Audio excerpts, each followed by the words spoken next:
오늘 저는 이 마가복음 5장 말씀의 내용을 통해서 작은 몸짓이 큰 역사를 이룬다, 이런 제목으로 설교를 하고자 합니다. 기상학자 에드워드 로렌스라는 사람이 주장한 이론 가운데 나비 효과라는 게 있습니다.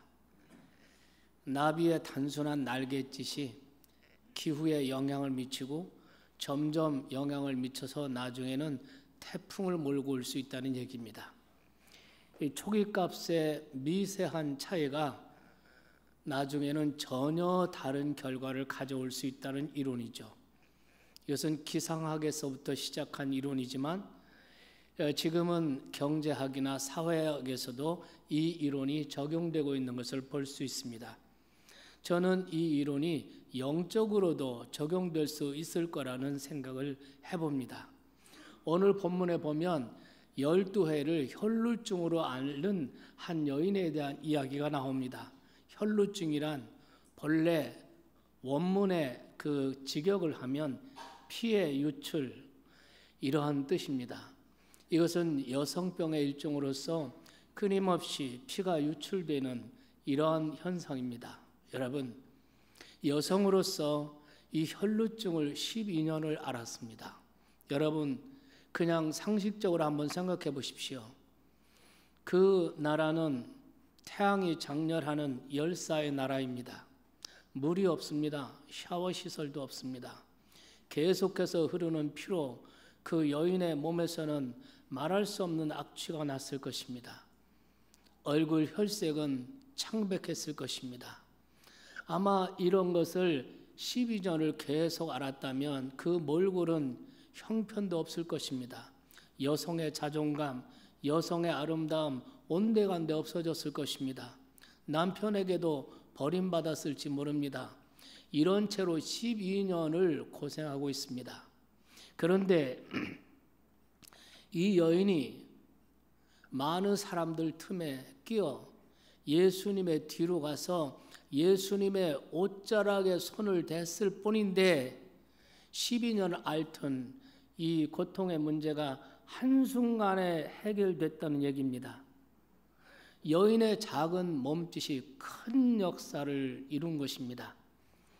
오늘 아침에 저는 이 여인의 이 문제를 통해서 오늘 우리 가운데 오랜 기간 동안 붙잡고 있는, 앓고 있는 고통의 문제, 그것이 건강의 문제일 수도 있고, 그것이 자식의 문제일 수도 있고, 그것이 사업과 직장과 결혼의 문제일 수도 있고, 많은 오랜 기간 동안 고통을 받고 있는 이 문제에 대한 해결을 소망하면서 오늘 저는 이 여인의 믿음에 대해서 말씀을 나누고 싶습니다. 이 여인의 믿음에게는 세 가지 특성이 있었던 것을 발견할 수 있었습니다. 첫째, 이 여인에게는 체념이 없었다는 것입니다. 이것은 쉬운 일이 아니라고 생각합니다. 12년, 결코 짧은 세월이 아닙니다. 그리고 이 여인의 질병이 여성으로서는 모든 자존감을 다 무너뜨리는 정말 치욕적이고 정말 어려운 이런 질병이었습니다. 이것을 나으려고 재산을 허비하면서 수많은 의사들을 만났습니다. 그러나 재산만 허비하고 오늘 본문 기록에 의하면 병이 점점 더 중하였던 차에 이렇게 병샘 더 깊어집니다. 노력하면 할수록 더 절망과 좌절에 빠집니다. 빠져나오려고 몸부림치면 칠수록 좌절 속에 빠집니다. 모든 의사들이 두 손을 다 놓았습니다. 주변 사람들도, 사랑하는 사람도 다 손을 놓았습니다. 대개 이 정도 되면 육체의 문제는 이제 마음의 문제로 넘어가게 되는 것입니다. 육체가 약해져도 마음이 병들지 않고 마음이 건강하면 육체의 문제를 극복할 수 있는 힘이 생깁니다. 그런데 육체의 문제가 힘들어지고 깊어져서 마음이 무너지고 마음이 깨지면 육체의 문제는 걷잡을 수 없이 흔들립니다. 이게 마음이 흔들리면 모든 것이 다 흔들리는 것입니다. 사실 우리 가운데 가족이나 본인이 암을 투병하는 항암 치료하시는 분들도 계십니다. 사실 이 암 투병이나 장기 투병 환자도 마지막에는 결국 마음의 문제입니다. 세상에 가장 무서운 것 가운데 하나가 바로 마음이 무너지는 것, 마음의 체념인 것입니다. 풀릴 듯 하다가 안 풀리고 더 악화되고 더 깊어지고 끝날 것 같은데 더 길어지고 모든 것 다 허비하게 되면 그 다음엔 마음이 무너지고 마음이 지칩니다. 이렇게 되면 사람들이 멘붕에 빠져요. 멘탈 붕괴가 일어납니다. 심리적인 상태가 완전히 무너지고 깨지는 것입니다. 이렇게 되면 무기력증이 오게 됩니다. 체념이 깊어지면 무기력증이 오고 무기력증이 오게 되면 의욕이 없어지고 의욕이 없어지면 입맛도 밥맛도 살맛도 없어지게 됩니다. 그렇게 되면 죽음뿐입니다. 모든 것에 실패할 수밖에 없습니다. 사실 이 체념이라는 것이 굉장히 무서운 것입니다. 12년 정도 이런 불치병으로 고생했다면 이제 무너지고도 남을 시간입니다. 그런데 그 순간 이 여인에게 아주 중요한 반전이 일어납니다. 26절, 27절에 보니까 아무 효염이 없고 도리어 더 중하였던 차에 예수의 소문을 듣고 하고 기록하고 있습니다. 예수님에 대한 소문을 듣게 된 것입니다. 절망 중에 복음의 기쁜 소식을 들은 것입니다. 그리고 더 중요한 것은 이 예수님의 소문을 들었을 때 이 여인이 믿음으로 반응했다는 것입니다. 그러면서 그 예수의 소문을 듣고 그녀의 믿음 안에 그녀 안에 믿음이 일어난 것입니다. 그래서 예수님께로 가고 싶다. 예수님을 한번 만나고 싶다. 그러나 자기 몰골, 자기 몸에서 나는 악취, 이런 모습으로 주님 앞에 나갈 수가 없습니다. 많은 군중들 사이에 끼어서 예수님께로 가까이 다가가 그 뒤로 가서 그분의 옷자락에 손을 대는 모습을 볼 수 있습니다. 여기서 우리는 이 절망 속에서 체험하지 않는 이 여인의 믿음을 우리가 엿볼 수가 있는 것입니다. 사랑하신 여러분, 기도란 무엇입니까? 체념을 거부하는 것이 기도입니다. 맥스 루케이도는 말했습니다. 믿음이란 어둠 속에서 새벽을 기다리며 노래하는 새와 같다. 그것이 믿음이라는 것입니다. 예수를 믿는, 하나님을 믿는 그리스도인들은 어두운 가운데서도 절망하지 않고 새벽을 기다리며 희망을 노래하는 사람들입니다. 암을 극복한 사람들의 특징을 보게 되면 대부분 아무리 힘들고 아무리 고통스러워도 마음으로 체념하지 않았던 사람들입니다. 만약 체념을 하는 순간부터 암은 자기 세상을 만난 것처럼 굉장히 빠른 속도로 그 사람을 집어삼킵니다. 최근에 김동호 목사님께서 항암 치료, 항암 투병을 하면서 날마다 기막힌 새벽이라는 유튜브 방송을 시작하신 것을 보았습니다. 지난 주간 22일에는 자기도 항암 치료를 하고 아무것도 먹지 못하고 이런 고통 가운데 있으면서 자기와 같은 항암 치료를 하는 그 병원에 그 환자들 초대해서 위로 집회를 여는 것을 보았습니다. 왜 그랬습니까? 마음이 무너지면 안 되기 때문입니다. 그분이 암병에 들었을 때 처음에 든 생각은 질문이었습니다. 왜 하필 저입니까? 왜 나입니까? 억울한 마음이 들었대요. 왜 나입니까? 하고 하나님 앞에 몸부림치는데 대답은 금방 답이 나왔다는 것입니다. 너는 왜 안 돼? 너는 왜 안 되는데? 너는 뭐 특별해? 너는 암에 걸려야 하지 말아야 할 이유가 뭐야? 암에 걸린 사람은 너보다 못해서 걸려? 이런 답이 돌아왔고 깨달았다는 것입니다. 그 깨달음을 얻는 순간에 제가 상상할 수 없는 마음의 평안이 오더라는 거예요. 무슨 일이든 어떤 일이든 간에 일단 이제 걸렸으니까 잘 치료하고 이겨내면 되는 거지, 이렇게 자기가 마음을 먹게 되었다는 얘기를 하는 것을 들었습니다. 로마서에 보면 이 모든 일에 우리를 사랑하시는 이로 말미암아 넉넉히 이기느니라 그랬습니다. 하나님은 천지를 창조하신 전능하신 하나님이십니다. 하나님은 우리를 사랑하시되 독생자도 아낌없이 내주신 하나님이십니다. 그 하나님의 전능하신 그 사랑하신 그 사랑과 그 능력에서 우리를 끊어낼 것은 아무것도 없습니다. 환난도, 가난도, 질병도, 암도, 어떤 것도 그리스도 안에 있는 하나님의 사랑과 능력에서 우리를 끊어낼 수 없습니다. 우리를 사랑하시는 그분 안에서 우리는 무엇이든지 넉넉히 이길 수가 있습니다. 아무리 오랫동안 아무리 힘들게 나를 고통스럽게 하고 절망스럽게 하는 그런 문제가 있어도 하나님을 믿는 저와 여러분은 체념하지 마셔야 됩니다. 두 번째, 이 여인의 믿음의 특성은 이 여인의 믿음 마음에는 기대감이 있었다는 것입니다. 왜 이 여인은 체험하지 않았을까요? 그녀 안에 기대가 있었던 것입니다. 여러분, 믿음이라는 게 뭡니까? 믿음이라는 것은 기대하는 것입니다. 혈루증 여인은 수없는 시도를 했고 수없는 실패를 했습니다. 그러나 그녀는 자기 인생에 대한 기대를 포기하지 않았습니다. 예수님의 옷자락에 손만 대도, 예수님의 옷자락만 만져도 나는 구원을 받을 것이다. 내 미래는 좋아질 것이다. 나아질 것이라는 기대감을 가지고 있었습니다.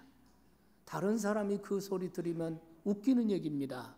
그런데 이 여인은 기대하는 그 마음을 숨길 수가 없었습니다.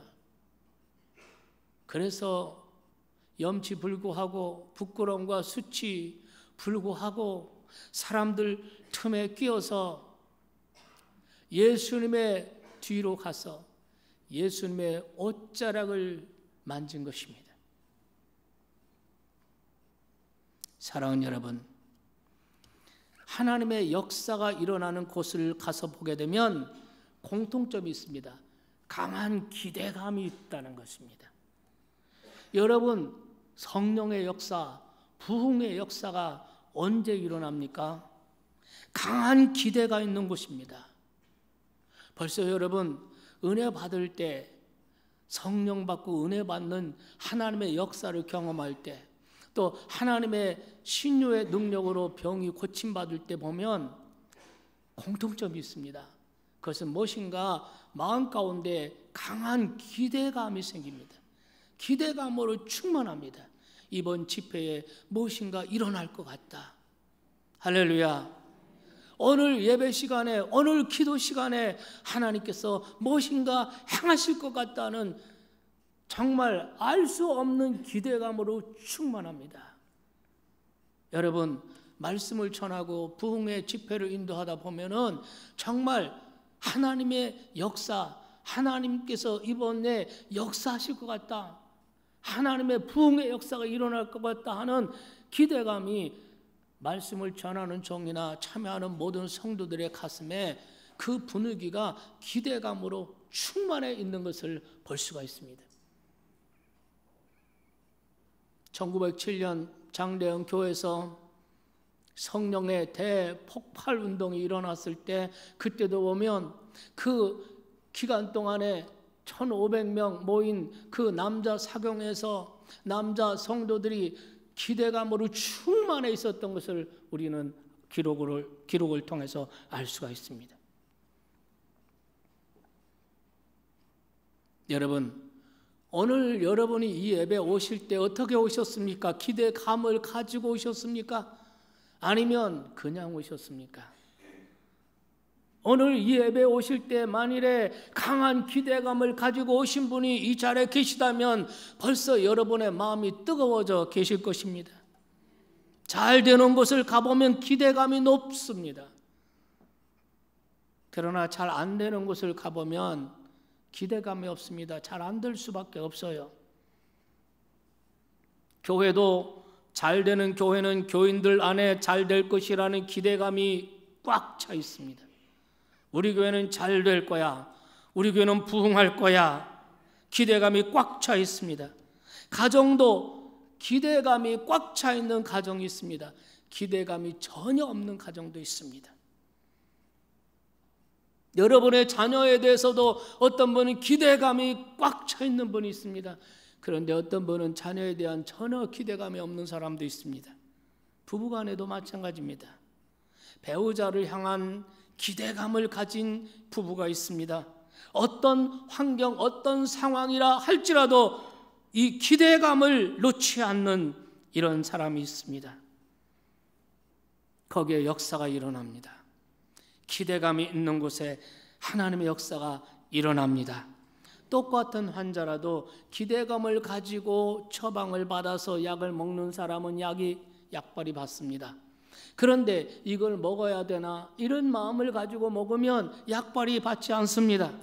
똑같은 말씀을 듣는데 기대감을 듣는 사람에게는 그 말씀이 능력이 되고 치유가 되고 위로가 되고 기적이 되는 줄 믿습니다. 여러분, 삶에 대한 기대감을 가지고 있는 것 자체가 행복이에요.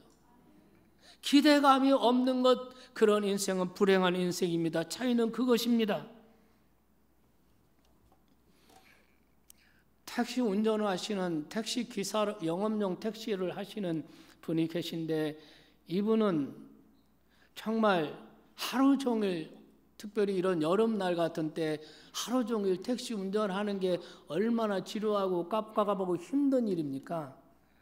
그런데 이 온종일 이 택시 운전을 하면서도 이분은 수많은 승객들을 만나고 그들의 희로애락의 이야기를 듣고 그 이야기를 정리해서 책을 냈습니다. 승객들이 들려준 아름다운 이야기, 슬픈 이야기, 힘든 이야기, 인생에 대한 이야기, 이런저런 이야기를 모아서 책을 만든 것입니다. 여러분, 이분은 아침에 출근하면서 오늘 하루 종일 좁은 택시 안에서 따분하고 땀 뻘뻘 흘리고 힘들겠구나 이렇게 생각한 것이 아니고 오늘도 새로운 승객들의 새로운 이야기를 듣는 기대감으로 운전대를 잡을 때 행복하고 하루를 시작할 때 행복하다는 것입니다. 사람에게는 기대감이 있을 때 행복합니다. 기대감이 없을 때 그것은 불행인 것입니다. 여러분, 오늘날 많은 사람들이 젊음을 유지하고 젊음을 가지려고 몸부림칩니다. 그야말로 몸부림치는 것 같이 보입니다. 머리에 염색도 하시고 또 보톡스도 맞으시고 그리고 아주 70이 되고 80이 돼도 건강한 척하고 집에서는 꿍꿍 앓으시면서 그저 건강하고 젊게 보이려고 애처로운 노력들을 하십니다. 그런데 여러분, 누가 젊은 사람입니까? 어떤 사람이 젊은 사람입니까? 젊다 안 젊다의 기준이 무엇입니까? 나이입니까? 얼굴에 주름살입니까? 여러분, 젊다 안 젊다의 기준은 인생을 기대감을 가지고 살아가느냐, 기대감 없이 사느냐, 이 차이라고 생각합니다. 여러분, 구약 성경에 보면 갈렙이라는 사람이 나오죠. 그는 기대감으로 충만한 사람이었습니다.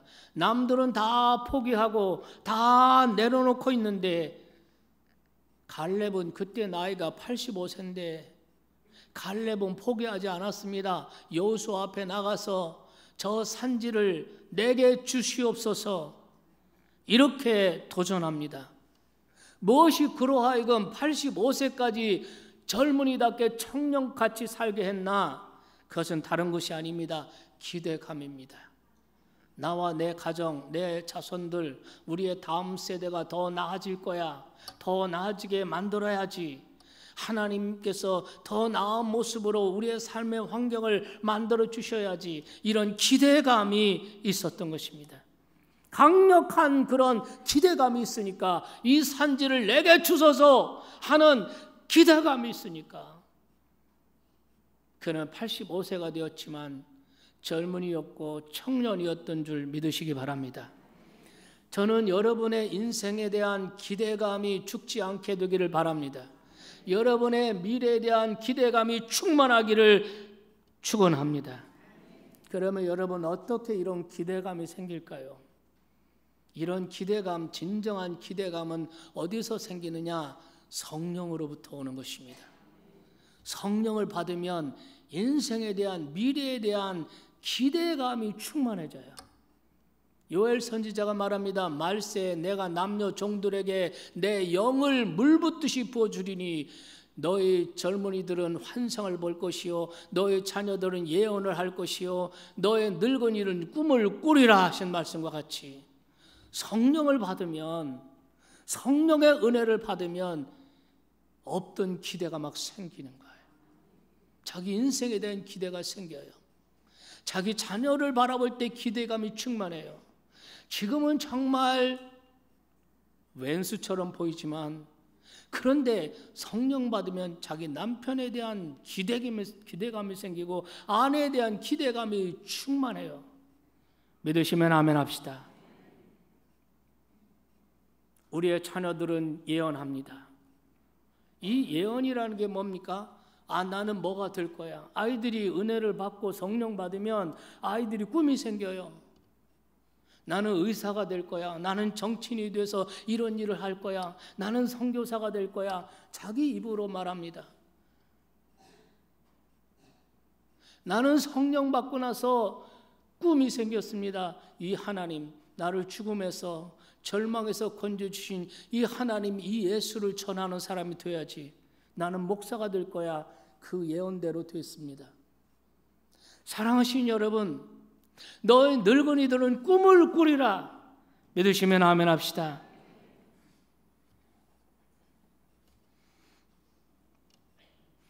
두 번째, 이 기대감이 언제 생기나? 기도할 때, 기도하면 기대감이 생겨요. 기도한다는 것은 바로 기대감의 표현입니다. 기도하면 기대감이 생겨요. 기대가 많은 사람일수록 그 사람의 기도 수첩을 보면 기도 제목이 빡빡해요. 기대감이 없는 사람은 기도 수첩이 늘 공백이에요. 기도의 양이 많아진다는 것은 기대가 많다는 얘기입니다. 기도가 길어지는 것도 기대가 많기 때문입니다. 10분 기도했는데 기도할 말이 없다. 이 사람은 기대감이 없어서 그런 것입니다. 기대가 많으면 시간이 모자라요. 우리가 하나님 앞에 나가서 하나님을 바라보고 하나님께 기도하고 간구한다는 것은 무엇입니까? 기대감을 표현하는 것입니다. 기도하는 때가 인생의 전성기예요. 기도하는 때가 기대감으로 충만한 것입니다. 이거는 공동체나 개인이나 마찬가지라고 생각합니다. 무엇인가 기대감이 있어야 살 소망도 생기고 살 의욕도 일어나는 것입니다. 기대감이 있어야 무슨 일이 일어나는 것입니다.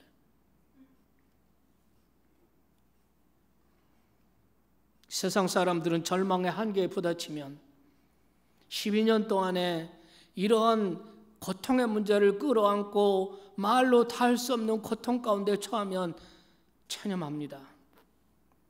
그리고 갈 곳이 없습니다. 기대감이 없습니다. 왜냐하면 그들에게는 기도가 없기 때문에 그렇습니다. 그러나 하나님을 믿는 하나님의 백성인 저와 여러분에게는 기도의 특권이 있습니다. 우리에게는 기도가 있습니다. 사방으로 우겨쌈을 당하여도 하늘은 늘 열려 있습니다. 하나님을 기대하는 것입니다. 여러분, 예배가 무엇입니까? 예배는 하나님에 대해서 기대하는 것입니다. 예배를 드릴 때 하늘 문이 활짝 열리고, 하나님은 살아계시고 하나님은 전능하십니다. 우리는 그분을 기대하는 것입니다. 절망 가운데, 좌절 가운데 있는 이사야 시대에 하나님의 백성들에게 이사야 선지자를 통해서 아주 중요한 말씀 메시지가 전달됩니다. 여호와를 앙망하는 자, 여호와를 앙망하는 자는 새 힘을 얻으리니. 여러분, 여호와를 앙망한다는 말은 여호와를 기대한다는 것입니다.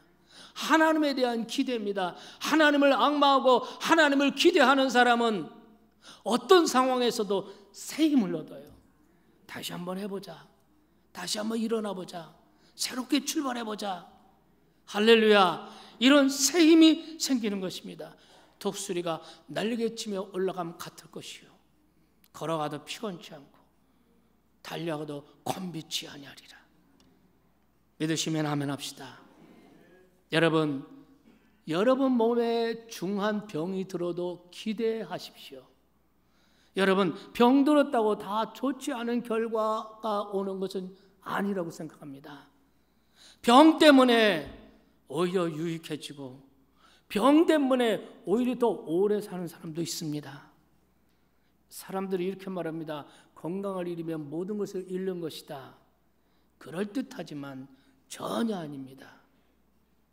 병 들이면 모든 것을 잃어버리는 것이 아닙니다. 건강을 잃고도 기가 막힌 인생을 사는 사람들이 한두 사람이 아닙니다.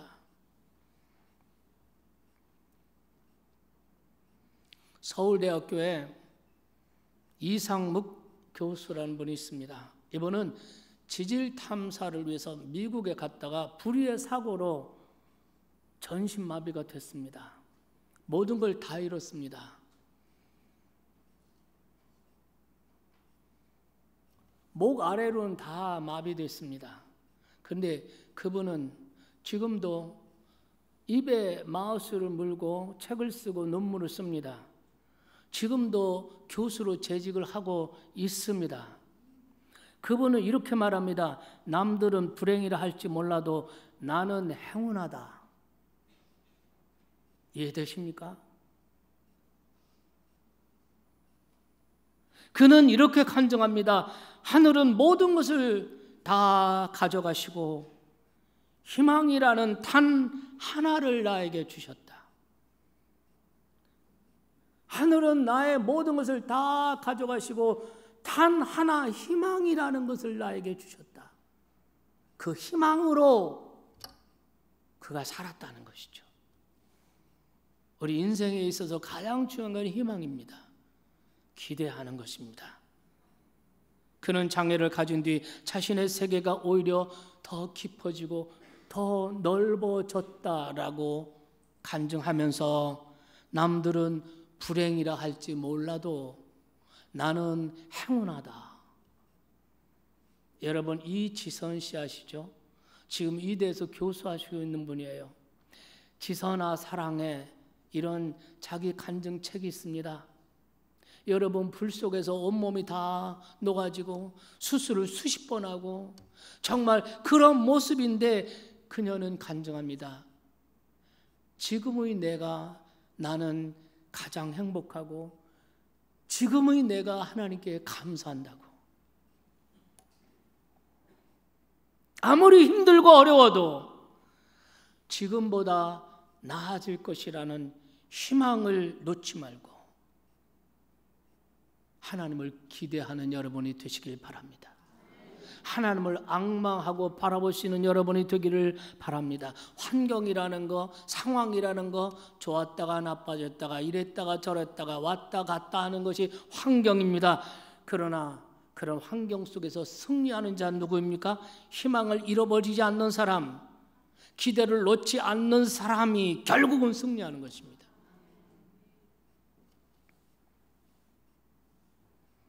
여러분, 신자는 누구입니까? 희망하는 사람. 성경은 무슨 책입니까? 희망의 책. 하나님은 어떤 분이십니까? 희망의 하나님. 믿습니까? 요한계시록을 보면 그 마지막 심판, 그 두려움과 공포와 그 답답하고 어두운 현실 속에서 하나님의 마지막 약속을 끝까지 믿고 기다리고 견디는 자는 생명의 멸관을 얻는다고 하셨습니다. 하늘이 무너져도 하나님은 우리를 붙잡고 계시는 것을 믿으시기 바랍니다. 그런 희망을 가지십시오. 성경에 보면 사도 베드로가 그 디아스포라, 흩어져 있는 그리스도인들, 박해받는 로마 제국하에 흩어져 있는 그들, 가난하고 힘없고 소수인 그들에게 편지할 때 놀랍게도 이런 말합니다. 너희는 왕 같은 제사장이다. 숫자적으로도 소수예요. 그들은 가진 것도 없어요. 예배당 건물조차 없어요. 그런 디아스포라 크리스천들이 박해받는 그런 크리스천들에게 사도 베드로는 너희는 왕 같은 제사장이다. 왕이라는 말은 지도자란 말이에요. 믿으시면 아멘 합시다. 여러분, 지도자는 항상 희망을 선포해야 돼요. 희망을 선포하는 사람이 지도자예요. 여러분, 가정에서 아버지, 가장은 가정의 지도자예요. 가정의 지도자는 언제나 희망을 선포해야 돼요. 희망을 말할 수 있어야 돼요. 여러분, 가장이 한숨 쉬고 가장이 절망하고 한탄하면 그 밑에 가족은 다 무너지는 것입니다. 모든 사람은 절망을 이야기해도 리더십의 자리에 있는 사람, 지도자의 자리에 있는 사람들은 희망을 말해줘야 합니다. 그래야 모든 사람들이 희망을 가지게 되지. 절망을 말해보면 그 밑에 있는 사람 다 죽는 것입니다. 이 여인은 자기 인생에 대한 기대를 놓지 않았습니다. 여러분의 인생의 베스트는 아직 오지 않았습니다. 하나님은 여러분들을 위해서 놀라운 축복의 계획을 가지고 계십니다. 믿으시면 아멘 합시다. 세 번째, 이 여인의 믿음의 특성은 작은 몸짓이 있었다는 것입니다. 이 여인이 한 일 대단한 일이 아니었습니다. 최소한의 믿음의 몸짓을 한 것입니다. 28절에 보면 이는 내가 그의 옷에만 손을 대어도 구원을 받으리라 생각함이로라 그랬습니다. 주님의 옷자락만 만져도 내가 구원을 받을 것이라는, 내 인생이 나아질 것이라는, 내 몸이 고침받을 것이라는 생각. 여러분, 이것은 대단한 것을 하지 않아도 된다는 얘기입니다. 어려운 절차를 밟아서 예수님 면담 신청을 하고 예수님을 면담해서 예수님께 안수 기도를 받고 그런 것이 아닙니다. 그냥 사람들 틈에 끼어들어가서 주님의 뒤로 가서 옷자락에 손을 대면 되는 것입니다. 최소한의 믿음의 몸짓을 보이는 것입니다. 최소한의 믿음만 보여달라는 것입니다. 여러분, 하나님의 은혜를 받는 걸 너무 어렵게 생각하는 분들이 계세요. 그런 것은 정말 그런 하나님의 기적, 하나님의 능력, 그런 것을 체험한 사람은 대단한 믿음을 가진 사람이라고 생각하는데 그렇지 않습니다. 하나님의 은혜를 받는 거 어렵게 생각하지 마세요. 성경에 보면 하나님의 은혜는 굉장히 단순하게 찾아옵니다. 광야 이스라엘 백성들이 하나님을 원망하고 지도자를 원망하다가 광야의 불뱀들, 독사들이 나와서 사람들 다 물어버렸습니다. 사람들이 막 독이 퍼져가지고 괴사가 일어나고 죽는다고 난리를 칩니다. 모세가 하나님 앞에 나가서 중보의 기도를 드려요. 그러니까 하나님께서 처방을 내놓습니다. 구리로 그 불뱀의 형상을 만들어서 장대에 매달아서 진중에 높이 달아놓아라. 그리고 사람들에게 다니면서 구리뱀을 쳐다보라고, 그러면 나을 것이라고. 여러분, 어려운 처방이 아닙니다. 운동장 10바퀴 들고 물구나무 서서 구리뱀 쳐다보라 이게 아니면 그냥 쳐다보라 이게. 아주 단순하게 말씀하십니다. 그래서 사람들이 장막을 나와서 그 뚱뚱 그 고통스러운 몸을 안고 구리뱀을 쳐다보는 사람마다 고침받고 구원받았습니다. 그러나 눈을 감고 구리뱀을 쳐다보지 않는 사람들이 있었습니다. 믿지 않았기 때문입니다. 이 사람들은 다 죽었습니다. 구원의 길은 간단합니다. 주 예수를 믿으라. 그리하면 너와 내 집이 구원을 얻으리라 이것입니다. 얼마나 간단합니까? 머리가 좋아야 하고 IQ가 130 이상이어야 하고 성경 암송 다 해야 되고, 그러면 아마 저는 성경 암송 다 못해서 구원 못 받았을 거예요. 그런 것이 없습니다. 하나님은 우리에게 단순한 방법을 주셨습니다. 여러분, 이스라엘 백성이 홍해를 건너는데 복잡한 방법이 있습니까? 하나님의 말씀대로 모세가 자기가 가지고 있는 지팡이로 홍해를 가르쳤더니 물이 갈라졌습니다. 요단강을 건널 때 하나님 말씀대로 발을 내디디니 갈라졌습니다. 복잡한 거 하나도 없습니다. 하나님이 시키는 대로 그 사실에 대한 믿음으로 몸짓을 하는 것입니다. 믿음으로 반응하는 것입니다. 최소한의 믿음의 몸짓을 하라는 것입니다. 그러면 역사가 일어나는 것입니다. 주님의 옷자락에 손댔다는 것, 그것은 바로 우리가 마음의 최소한의 문만 열면 하나님의 역사하신다는 것입니다. 대단한 기도를 하지 않아도, 뭐 금식 기도를 하고 뭐 40일 기도를 하고 뭐 난리를 치지 않아도 하나님을 향하여 조금만 더 마음을 열고 다가가고, 하나님을 향하여 조금만 더 마음을 열고 그분의 말씀에 귀를 기울이고 그분의 말씀을 순종만 하고 최소한의 믿음만 보여주면 주님은 큰 역사를 이루신다는 것입니다. 대단한 믿음이 아니어도 괜찮습니다. 여러분, 하나님은 어떤 분이십니까? 겨자씨 하나할 만한 믿음만 있어도 이 산을 명하여 바다에 던지우라 하면 그렇게 될 것이요. 겨자씨만한 믿음, 이런 최소한의 믿음만 가지고 있어도 하나님은 역사하실 준비를 하고 계시다는 거예요. 우리의 조그만 마음, 우리의 조그만 믿음만 표현을 해도 하나님은 큰 역사를 행하실 준비를 하고 기다리시다는 거예요.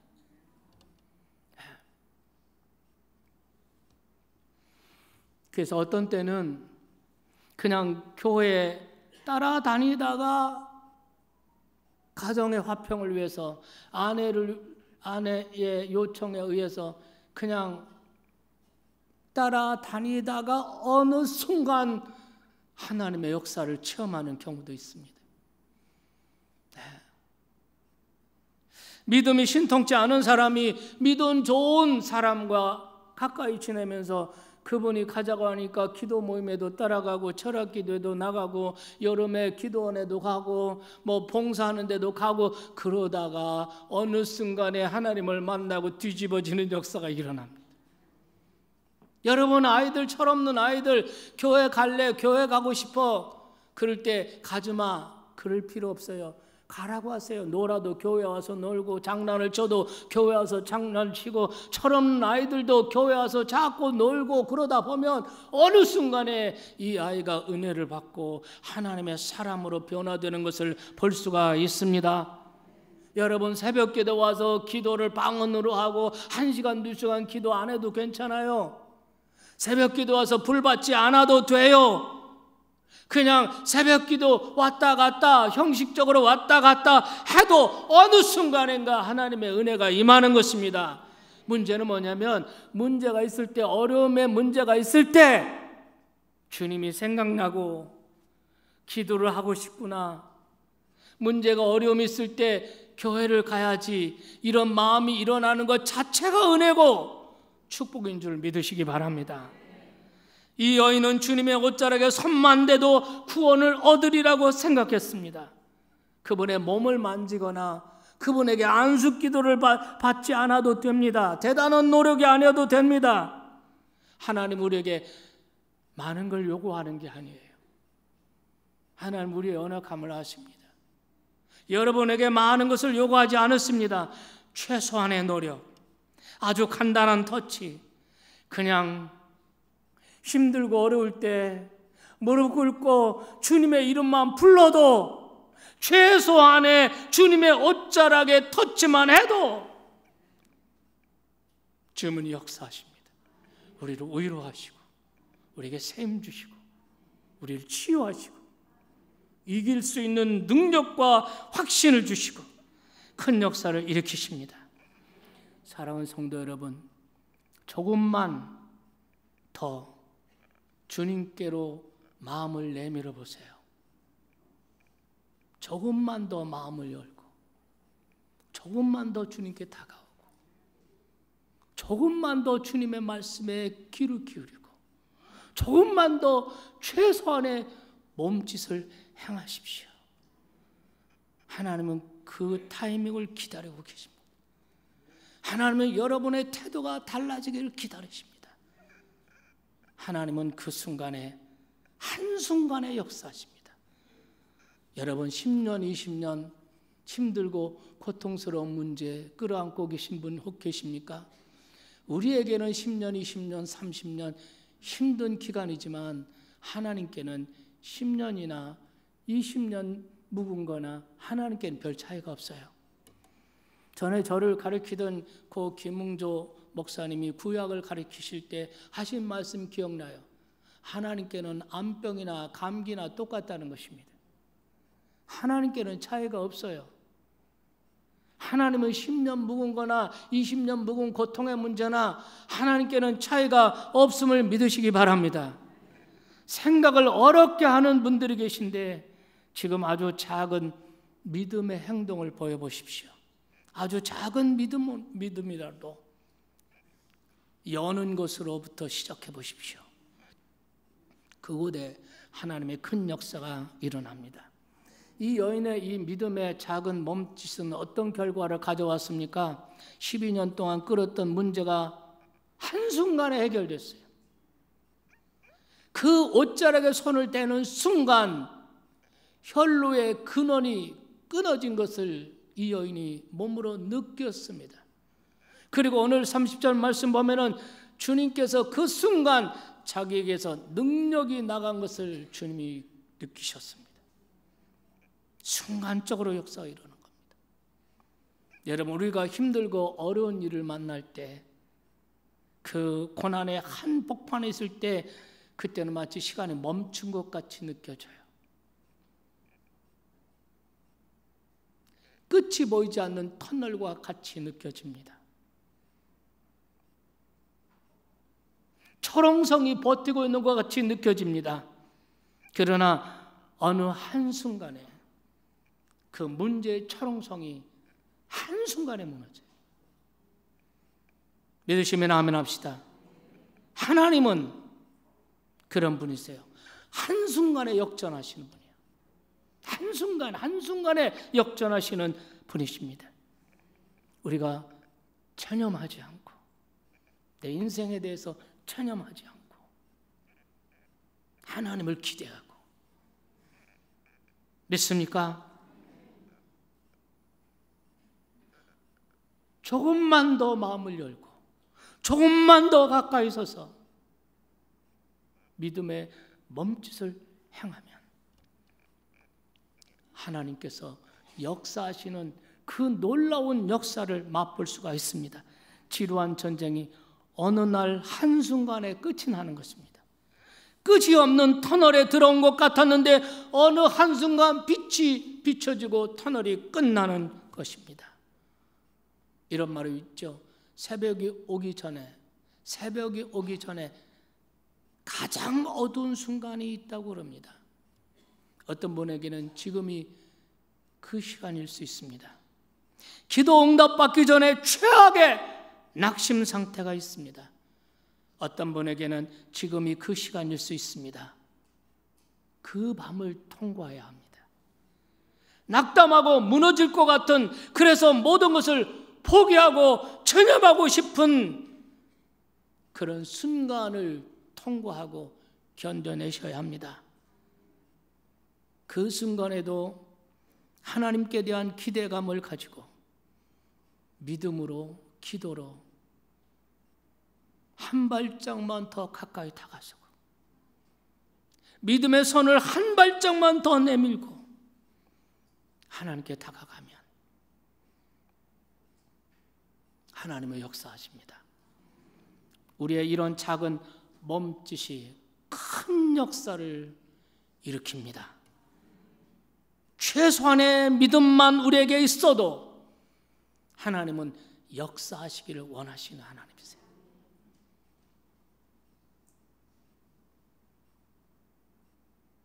오늘은 작은 몸짓이 큰 역사를 이룬다. 이 여인의 역사가 여러분에게 일어나기를 주님의 이름으로 축원합니다.